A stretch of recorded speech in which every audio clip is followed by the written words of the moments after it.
So you've mentioned the sense of taking these big, ideals and breaking them up into really small moments. But you've also taught consistently about how consistency not being all or nothing.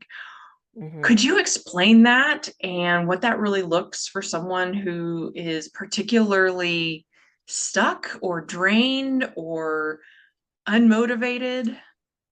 Yes. So I love the thought of consistency because whenever I kind of started on my journey, I always thought that we had to do it 100% correct all the time.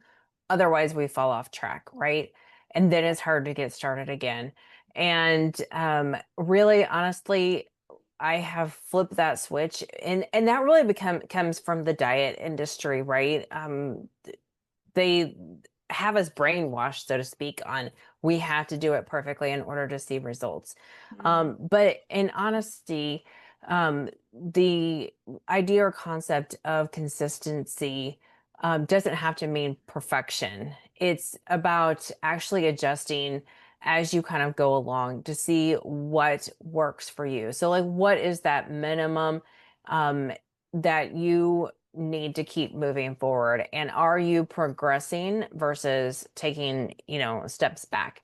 And even if you're taking a small step back, that doesn't mean you've fallen off track. It just is part of your journey. I like to always kind of compare it to, if you take a trip, right, and you have to take a stop at a gas station for more gas, you're not going to start your trip all the way back at your house, right? You're going to continue on your journey. And so this concept of, kind of staying within kind of your guidelines, what is the minimum that you can possibly do that day, and at least doing that. And it can be something, even if it's like I had mentioned, even if it's something as small as putting on your shoes. If you do that, fine, you're on track and keep going, right? And it's not about creating a rigid plan. So it doesn't have to mean doing it every single day. It can be, and I don't usually recommend most habits to be every single day because it doesn't give us room for flexibility. So this idea of, doing it as, um, kind of that minimum, like staying in between the two lines in the road and moving forward throughout your progress.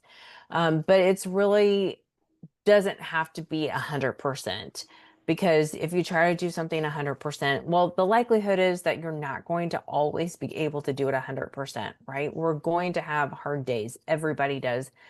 And you have to be okay with that. So what is the next best thing? And so just kind of staying along your path and keep going, right? So maybe on your best days, you eat, your servings of vegetables for the day, right?